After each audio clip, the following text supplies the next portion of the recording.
Eh bien salut tout le monde, c'est Flo Nocado, j'espère que vous avez la forme. Alors aujourd'hui on va voir une configuration PC Gamer pour un budget d'environ 600 €.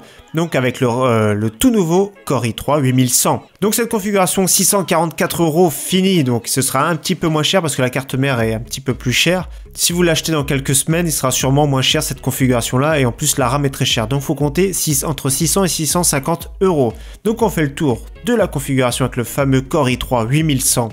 Alors c'est une bête de course, et en plus il y a les petits codes promotion à mettre en cours chez Top Achat. Donc ce processeur il est excellent, il faut oublier les anciens Core i3. Maintenant les nouveaux Core i3 série 8 prennent la place des Core i5, c'est-à-dire qu'ils ont 4 vrais cœurs. Donc le i3 8100 a exactement les mêmes performances qu'un Core i5 7500. Donc pour vous dire, c'est un très bon processeur pour du gaming. Il pourrait être à l'aise en encodage et franchement pour le prix, il est excellent. Donc justement, je vous mets en lien deux vidéos de benchmark justement du Core i3 comparé au 7400 dans la première vidéo. Vous voyez qu'il est un petit peu au-dessus ou kiff suivant les jeux.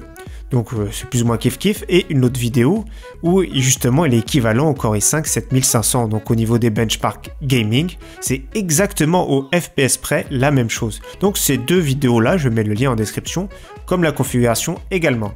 Donc avec ça, j'ai mis une petite carte mère Asus Prime Z370p. Donc c'est la seule qui est en stock. C'est pour ça que la configuration dépasse un peu le budget annoncé. Au fur et à mesure, il y aura des cartes mères qui seront moins chères. Donc en prenant un chipset Z370, ça peut permettre d'overclocker. Or, on a un processeur qui ne s'overclock pas du tout. Donc ça peut être très bien pour une upgrade future, prendre un processeur K.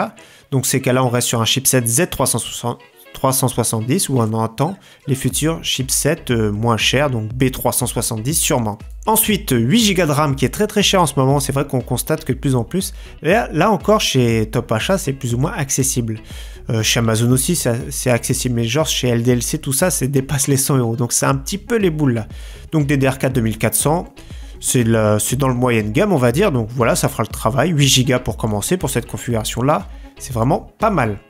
Carte graphique, on passe sur une GTX 1050 Ti en version 4 Go qui fera très bien le travail pour jouer jusqu'en élevé en 1080p. Donc entre moyen et élevé à tous les jeux actuels du moment. Donc on me pose souvent la question.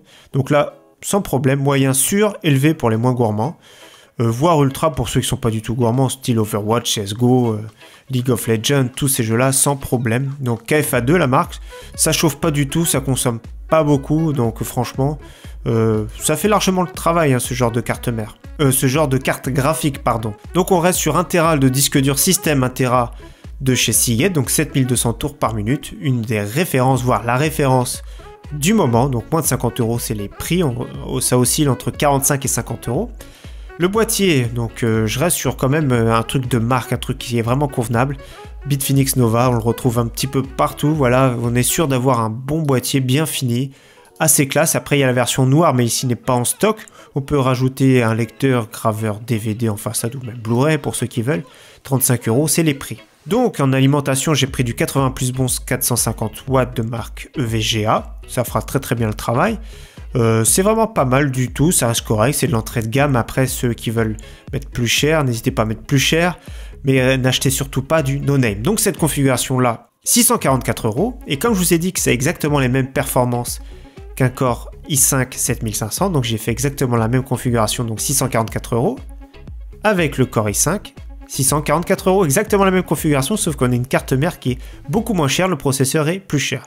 Donc voilà, n'oubliez pas également d'installer un petit Windows là-dessus, donc c'est vraiment pas cher chez Amazon, hein. Je mets le lien également en description, moins de 10 € pour une clé Windows, on est dans la légalité, et j'avais fait un petit tuto, on pourra cliquer dessus, pour comment installer Windows à partir d'une clé USB, donc tout de suite à la fin de cette vidéo. En tout cas, j'espère que cette configuration vous plaira. Moi je trouve ça c'est vraiment sympa, c'est vraiment très puissant pour un budget de 600 €, donc je remets la configuration plutôt celle-ci.